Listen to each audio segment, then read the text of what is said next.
मुकेश अंबानी ने रिलायंस जियो के निदेशक के रूप में इस्तीफा दिया। रिलायंस जियो बोर्ड ने मंगलवार को कंपनी के बोर्ड के अध्यक्ष के रूप में आकाश अंबानी की नियुक्ति को मंजूरी दे दी। आकाश अंबानी के पिता मुकेश अंबानी ने 27 जून से प्रभावी दूरसंचार कंपनी के निदेशक के रूप में इस्तीफा दे दिया। जियो ने पंकज मोहन पवार को 5 साल के लिए कंपनी के प्रबंध निदेशक के रूप में नियुक्त करने को भी मंजूरी दी। यह घोषणा RIL की AGM से कुछ दिन पहले की गई है, जहां स्ट्रीट को अलग करने की योजना की उम्मीद है। बैंक ऑफ बड़ौदा 5,000 रुपए करोड़ जुटाएगा। सार्वजनिक क्षेत्र के एक ऋणदाता बैंक ऑफ बड़ौदा ने घोषणा की कि वह यूरो 5,000 करोड़ जुटाने के लिए दीर्घकालिक अवसंरचना बांड जारी करेगा। लंबी अवधि के बांड जारी करने के प्रस्ताव को निदेशक मंडल ने सोमवार को अपनी बैठक में स्वीकार कर लिया। वित्तीय वर्ष 2022 से 2023 के दौरान धनराशि एक या कई चरणों में जुटाई जाएगी। ये बांड वरिष्ठ असुरक्षित होंगे और बैंक की पूंजी में नहीं गिने जाएंगे। सेबी ने 4 व्यक्तियों को दंडित किया। इनसाइडर ट्रेडिंग पर नियम तोड़ने के लिए सेबी से 4 लोगों को कुल 4 लाख रुपए का जुर्माना मिला। जनवरी और मार्च 2019 के दौरान माइंडट्री लिमिटेड के शेयरों का व्यापार करते समय उन्होंने अंदरूनी व्यापार कानूनों का उल्लंघन किया। RN शंकर प्रसाद, विनय कुमार सुत्रवे, रविकुमार कविता और गंगाधरन शिवशंकर सभी पर नियामक द्वारा 1 लाख का जुर्माना लगाया गया है। संभावित उल्लंघनों के संबंध में सूचना प्राप्त करने के बाद सेबी ने एक जांच शुरू की, जिसके कारण आदेश प्राप्त हुए। ग्लेनमार्क फार्मा के US आर्म ने 4 OTC ड्रग्स का अधिग्रहण किया। ग्लेनमार्क फार्मास्यूटिकल्स लिमिटेड के अनुसार इसके अमेरिकी सहयोगी ने वॉकहार्ट लिमिटेड से जेनेरिक रूप में 4 ओवर द काउंटर दवाएं खरीदी हैं। अधिग्रहण में फैमोटिडाइन टैबलेट संक्षिप्त नई दवा अनुप्रयोग NDA शामिल हैं, जिन्हें अधिकृत किया गया है।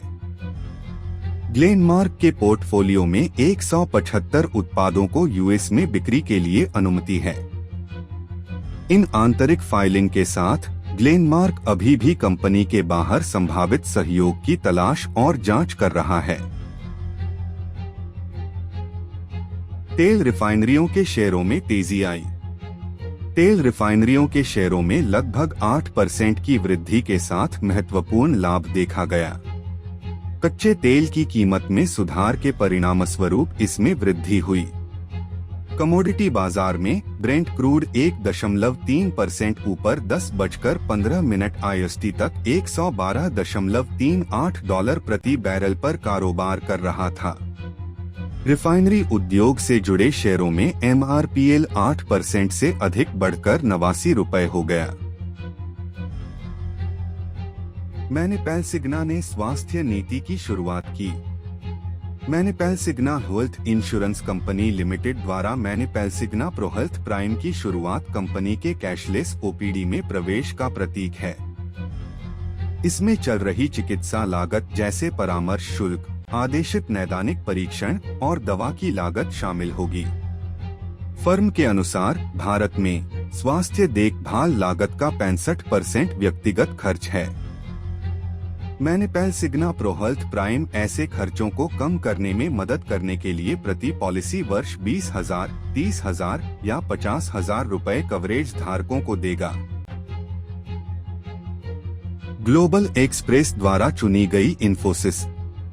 ग्लोबल एक्सप्रेस नामक एक ऑस्ट्रेलियाई एक्सप्रेस लॉजिस्टिक्स कंपनी ने इन्फोसिस के साथ काम करने के अपने निर्णय का खुलासा किया। इसका उद्देश्य टोल होल्डिंग्स से विनिवेश के बाद प्रौद्योगिकी बाजार को अलग करना है। इन्फोसिस कोबाल्ट ब्लूप्रिंट और टूल्स का उपयोग करेगी। इन्फोसिस सगाई के हिस्से के रूप में एक ग्रीनफील्ड तकनीकी वातावरण बनाने में सहायता करेगा। TVS मोटर्स 2% चढ़ा। मंगलवार को टीवीएस मोटर के शेयर 2.3% बढ़कर 819 प्रति शेयर हो गए। फर्म द्वारा 2 और तृतीया श्रेणियों में इलेक्ट्रिक वाहन ईवीएस लॉन्च करने की योजना की घोषणा के बाद स्टॉक की कीमत में वृद्धि हुई। चेन्नई स्थित ऑटो प्रमुख के पास 15,000 वाहनों की ऑर्डर बुक है और देश के अधिकांश शहरों में अपने पदचिह्न का विस्तार करने की योजना है। पिछले 5 दिनों में ऑटो निर्माता के शेयर की कीमत में लगभग 10% की वृद्धि हुई है। आईसीआईसीआई बैंक ने एफडी ब्याज दरों में संशोधन किया।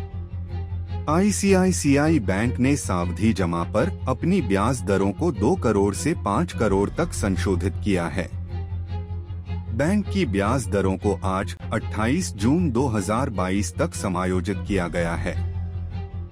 बैंक अब 7 दिनों से 10 साल में मैच्योर होने वाली जमाओं पर 3.10% से 5.70% तक की ब्याज दरें प्रदान करता है। 18 महीने से लेकर 10 साल तक की परिपक्वता वाली जमाओं पर अब अधिकतम ब्याज दर 5.70% है। रुचि सोया का नाम बदलकर पतंजलि फूड्स कर दिया गया है। 24 जून से रुचि सोया इंडस्ट्रीज का नाम बदलकर पतंजलि फूड्स कर दिया गया है। कॉरपोरेट मामलों के मंत्रालय ने व्यवसाय को निगमन का प्रमाण पत्र भी जारी किया है।